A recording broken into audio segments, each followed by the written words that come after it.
સ્વાગત છે। આગળ સમાચારોમાં વાત કરીએ તો પાદરામાં બરોડા ડેરીના ચેરમેન દિનેશ પટેલનું નિવેદન સામે આવ્યું છે।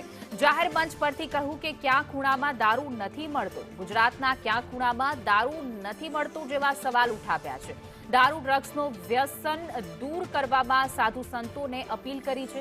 સાથે કહ્યું કે ચૂંટણીમાં હિન્દુ હિન્દુ કરીને બહાર નીકળીએ છીએ। સાધુ સંતો 1 મહિનામાં દારૂ ડ્રગ્સ બંધ કરાવી શકે છે। વ્યસન દૂરની જવાબદારી માત્ર કોંગ્રેસ કે આપની નથી, આ પ્રકારનું નિવેદન આપ્યું છે, જેને લઈને હવે ખળભળાટ।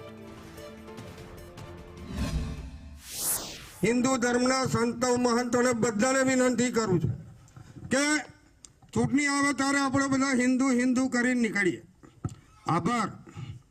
પણ અત્યારે વિરોધ પક્ષના નેતાઓ જાગૃત ધારાસભ્ય બૂમો પાડે છે, ડ્રગ્સ મિટાવો, દારૂ મિટાવો। આપ સર્વને પૂછું છું, ગુજરાતના કયા ગામડામાં દારૂ નહીં મળતો? ગોપાલ ઇટાલિયા, આ છેતરભાઈ વસાવા, આ લોકોની જવાબદારી છે, સાધુ સંતોની જવાબદારી નહીં। જો સાધુ સંતો ધારે